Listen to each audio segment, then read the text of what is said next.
आज हम पढ़ेंगे प्रश्नावली 3 चैप्टर नंबर 2 की। उससे पहले मैं आज आप लोगों को कुछ चीज़ें बताना चाहती हूँ जो आपके प्रश्नावली 3 में यूज़ होंगी। ठीक है, तो मैंने यहाँ पे लिखा है समान चरों के अनुपातों में संबंध, समीकरण निकाय के हल और ज्यामितीय अर्थ। ठीक है, ये कुछ कंडीशंस हैं जो हमको जाननी है। जैसे कि जो हमारा समीकरण निकाय होता है, दो चरों का रैखिक समीकरण, उसका जो फॉर्मेट होता है वो क्या होता है, a1x plus b1y plus c2 is equal to 0। ठीक है, सेकेंड समीकरण को हम 2 में डिनोट करते हैं, b2y प्लस यहाँ पर c पूरा 1 में चलेगा और यहाँ पूरा 2 में। ठीक है, अब जब हमने प्रश्नावली 2 में क्वेश्चन सॉल्व किए थे तो क्या हुआ था हमारे साथ, कहीं पे हमको वैल्यूज़ मिली थी x और y की और कहीं पे वैल्यू नहीं मिली थी। ठीक है, और कहीं पर वैल्यू मिली थी तो यहाँ पर जो भी लास्ट में नंबर आए थे दोनों पक्ष अनइक्वल थे, है ना। और जहाँ पर कहीं कहीं पे क्या होता है, दोनों पक्ष इक्वल आए थे, भली वैल्यू नहीं मिली थी। तो ऐसे 3 कंडीशंस हमने देखी। तो उस 3 कंडीशन का क्या मतलब होता है हम यहाँ देखेंगे, चीज़ों को समझेंगे कि उसको डिटेल में देखेंगे थोड़ा। ठीक है, क्योंकि देखो हमने वहाँ पे क्वेश्चन सॉल्व किया तब हमको आंसर नहीं मिला, तो अब ये जो प्रतिबंध है इसके थ्रू हम क्या करेंगे कि बिना क्वेश्चन सॉल्व किए पहले ही बता सकते हैं कि हमको हल मिलेगा कि हल नहीं मिलेगा। तो ये सिर्फ चेकिंग करने वाला है, इसमें जो क्वेश्चन आएंगे वो सिर्फ चेक करने के लिए होंगे, इसमें आपको सॉल्व नहीं करना पड़ेगा। ठीक है, तो कंडीशन जानना बहुत ज़रूरी है। तो यहाँ पर जैसे कि ये अनुपात है, समान चरों का अनुपात लिखा है मैंने, समान चरों के अनुपातों में क्या क्या संबंध होता है। ठीक है, तो ये समान चर है ना x, तो उसका अनुपात a1 और a2, इसके जो कांस्टेंट है उसका क्या लेंगे हम लोग, अनुपात लेंगे। ये समान चर है y, इसके कांस्टेंट का क्या लेंगे हम लोग, अनुपात लेंगे b1 अपॉन b2। ठीक है, तो फर्स्ट कंडीशन आपकी ये है कि a1 upon a2 not equal to b1 upon b2। जब इसके चरों का अनुपात इसके चरों के अनुपात के बराबर नहीं होता है तो जो समीकरण निकाय है ना वो अद्वितीय हल प्रदर्शित करता है, अद्वितीय हल प्रदर्शित करता है। अद्वितीय मतलब क्या होता है, यूनिक। यूनिक मतलब कोई एग्जैक्ट वैल्यू मिलेगी, है ना, एक ही वैल्यू मिलेगी x और y की फिक्स वैल्यू। ठीक है, तो उसको क्या बोलते हैं, अद्वितीय हल प्रदर्शित करता है, मतलब हल आपको मिलेगा। ठीक है, उस कंडीशन को अगर हम लोग ग्राफ में दिखाते, ज्यामिति वाला जो आलेख वाले हैं उसमें अगर हम लोग दोनों समीकरण को रेखा के थ्रू प्रदर्शित करके दिखाएं तो हमको जब हल मिलता है तो ज्यामितीय अर्थ मतलब उसमें जो ग्राफ बनेगा उसमें रेखा कैसे प्रदर्शित होती है। ठीक है, जब a1 upon a2 not equal to b1 upon b2 होता है तो जो समीकरण निकाय है वो अद्वितीय हल प्रदर्शित करता है, और जब हमको आंसर मिलता है तो उसका ज्यामितीय अर्थ ये क्या है कि जो समीकरण निकाय है, ठीक है, वो क्या करेगा, परस्पर प्रतिच्छेदी रेखा प्रदर्शित करता है। ठीक है, एक दूसरे को काटती हुई प्रतिच्छेदी रेखाएं प्रदर्शित करता है। दो प्रदर्शित है ना, क्योंकि दो समीकरण है, दो वैल्यूज है। ठीक है, समीकरण निकाय परस्पर दो प्रतिच्छेदी रेखाएं प्रदर्शित करता है। ठीक है, ये फर्स्ट कंडीशन है ना। तो जब भी अद्वितीय हल वाली कंडीशन रहेगी तो हमको याद रखना है कि a1 upon a2 not equal to b1 upon b2। ठीक है, सेकंड कंडीशन में देखो इसमें इतनी की ज़रूरत है, सी तक हमको उससे कोई दिक्कत नहीं है। हमको यहीं पर नॉट इक्वल आ गया मतलब अद्वितीय हल मिलेगा, इधर इक्वल भी होगा तो कोई मतलब नहीं, उससे होगा भी तो कोई प्रॉब्लम नहीं उससे। ठीक है, हमको मतलब है x और y से। ठीक है, क्योंकि आंसर x और y का ही आता है, चलिए तो सिर्फ कॉन्स्टेंट है। देन हम आगे बढ़ते हैं, जब a1 अपॉन a2 इक्वल होता है b1 अपॉन b2 के तो अद्वितीय हल तो नहीं मिलेगा हमको, है ना, लेकिन नॉट इक्वल होता है c1 अपॉन c2 के। ठीक है, हमने जो भी अनुपात निकाला इधर, है ना, ये दोनों बराबर हो गया। ठीक है, और इधर आपका बराबर नहीं हुआ है। जस्ट एग्जांपल मैं आपको समझाऊं, अगर यहाँ पर मेरा 1 है चर की जगह में, a1 की जगह में, और a2 की जगह में 2 है। ठीक है, तो यहाँ पे क्या होगा, सपोज ऐसा हो सकता है 2/4, क्योंकि संख्या अलग हो सकती है लेकिन अनुपात समान आना चाहिए। देखो उसको काटूंगी तो मेरे को मिल जाएगा ना 1/2, या कुछ भी हो सकता है जिसको काटने पर 1/2 मिले, इसके इक्वल आ जाए। ठीक है, देन ये जो है यहाँ पर 1/2 नहीं आएगा, यहाँ कुछ और ही आएगा, कुछ भी आ सकता है, मतलब आपको ये दोनों इक्वल मिलेगा और आपका जो ये थर्ड वाला है वो क्या मिलेगा, अनइक्वल। ठीक है, तो इस कंडीशन में जो समीकरण निकाय है वो कौन सा हल प्रदर्शित करेगा, कोई हल नहीं, मतलब कोई हल ही नहीं मिलेगा हमको। ठीक है, तो यहाँ पे क्या लिखेंगे हम, कोई हल नहीं मिलेगा इस कंडीशन में हमको, है ना, ऐसा रख के देखेंगे हम। देन इसका ज्यामितीय अर्थ होता है जो समीकरण निकाय है वो आपका समांतर रेखा प्रदर्शित करता है, दो समांतर रेखा है ना।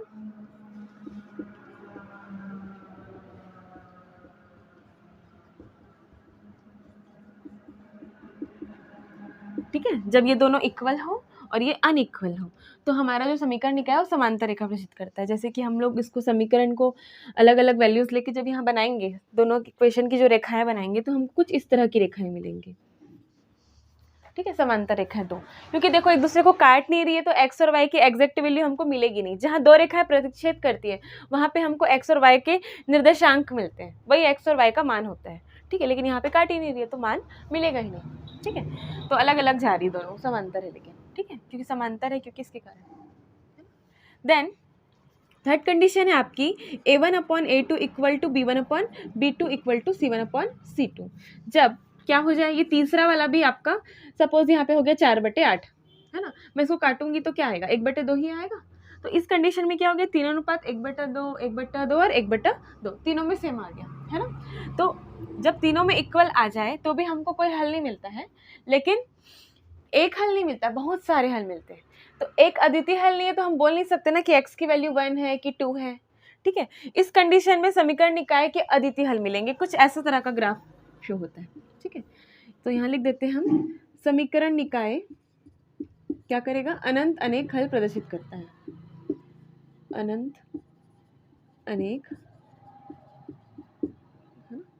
समीकरण निकाय का अनंत अनेक हल होगा। ठीक है, ऐसे देख सकते हैं। ज्यामितीय अर्थ में समीकरण निकाय संपाती रेखा प्रदर्शित करेगा। संपाती मतलब जो हमारा एक समीकरण है ना, उसके थ्रू अगर हमने ग्राफ खींचा तो हमको ऐसे वैल्यूज मिली। ठीक है, अब सेकेंड वाली क्या मिलेगी, अलग नहीं मिलेगी, उसी में मिलेगी। दूसरे समीकरण का जो ग्राफ है वो भी उसी में आएगा, उसी कंडीशन, क्योंकि सब सेम है ना अनुपात, तो वो एक ही रेखा पे आएगा। ठीक है, तो उस कंडीशन में क्या होगा, देखो एक हल नहीं मिलेगा। जहां दो रेखा काटती है वहां एक्स और वाई की यूनिक वैल्यू मिलती है। यहाँ देखो ये दोनों रेखाएं हर जगह पे काट रही है, मिली तो हुई है ना, दोनों एक ही है, तो हर जगह पे इनका इंटरसेक्ट बिंदु है ना, तो कितने सारे हल है, तो कौन सा हल लिखे हम। ठीक है ना, इसलिए यहाँ पे क्या लिखा है, अनंत अनेक हल, अनंत हल मिलेंगे यहाँ पे, कितने, हर जगह पे, हर जितने नंबर से सब पॉइंट सब आ जाएगा उसमें। तो इतने सारे हल में हम एक डिसाइड नहीं कर सकते, इसलिए क्या बोलेंगे इसको, अनंत अनेक हल प्रदर्शित होगा।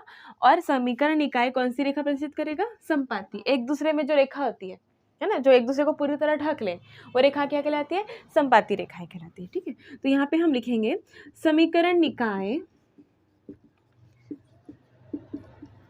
संपाती रेखाएं प्रदर्शित करता है। ठीक है, इस कंडीशन में है ना। हाँ, तो हम देख लेते हैं स्टार्टिंग से एक बार। अनुपात, अगर ये दोनों अनुपात आपस में अनइक्वल आ गए तो कोई हल नहीं, अद्वितीय हल मिलेगा। और उस कंडीशन में रेखाएं कैसी होती हैं, प्रतिच्छेदी। ठीक, अगर ये दोनों इक्वल है लेकिन ये वाला अनइक्वल है तो कोई हल नहीं मिलेगा हमको, और उस कंडीशन में रेखाएं क्या होगी, समांतर होंगी। ठीक है, क्योंकि मिलेगी नहीं कहीं पे। थर्ड कंडीशन में तीनों इक्वल है अनुपात, तो उस कंडीशन में अनंत अनेक हल मिलेगा हमको, बहुत सारे हल मिलेंगे। और उस कंडीशन में जो रेखाएं हैं, ठीक है, वो कौन सी रेखाएं होगी, संपाती रेखाएं होंगी। ठीक है, इस तरह से हुआ। ठीक है, क्वेश्चन नंबर एक्सरसाइज 3 का क्वेश्चन नंबर फर्स्ट हम देखते हैं। आप दर्शाइए कि निम्न के समीकरण निकाय का एक अद्वितीय हल है। ठीक है, हमने कंडीशंस पढ़ ली सारी, और इसमें फर्स्ट कंडीशन के बारे में दिया है कि हमको क्या दर्शाना है कि जो दो समीकरण निकाय दिए हैं, ठीक है, वो उसका क्या हल है, अद्वितीय हल है। ठीक है, तो हमको अद्वितीय हल की कंडीशन पता होना चाहिए, और पहले हम इसको एक मानक वर्ग समीकरण के रूप में लिख के a1 a2, क्योंकि उसमें वही वैल्यू चाहिए ना, a1 a2 की वैल्यू, तो वो निकाल लेते हैं। ठीक है, तो यहाँ पर लिखूंगी मैं मानक, है ना, रैखिक समीकरण क्या है आपका, a1x plus b1y plus c1 equal to 0, ये है ना। और क्या है, तथा a2x plus b2y plus c2 equal to 0। ठीक है, इससे तुलना कर लेंगे उसकी। तो समीकरण, इसको 1 और 2 नाम दे दिया। समीकरण 1 व 2 की तुलना मैं करूंगी इस मानक समीकरण से। ठीक है,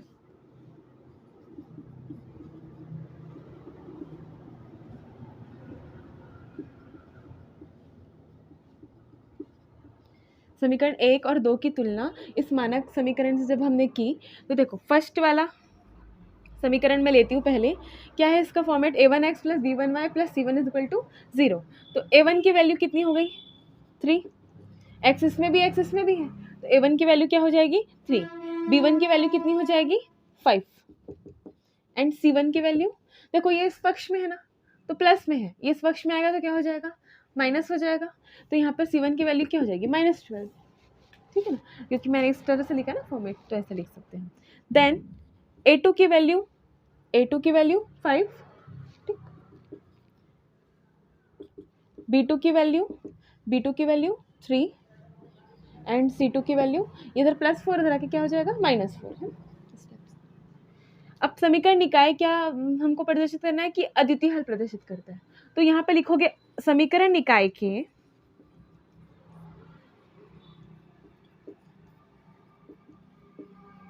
अद्वितीय हल होने के लिए प्रतिबंध क्या है, शर्त क्या है, जो हमने पढ़ी ना तीनों शर्तें सारे हलों की, तो अद्वितीय हल होने के लिए शर्त क्या है पहले वो लिखना है हमको।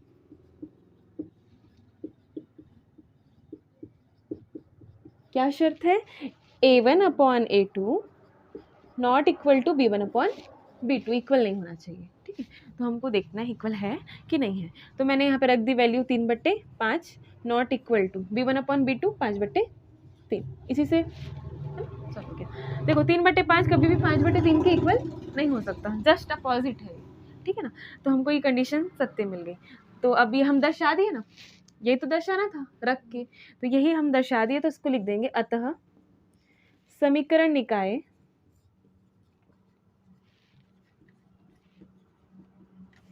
अद्वितीय हल प्रदर्शित करते हैं।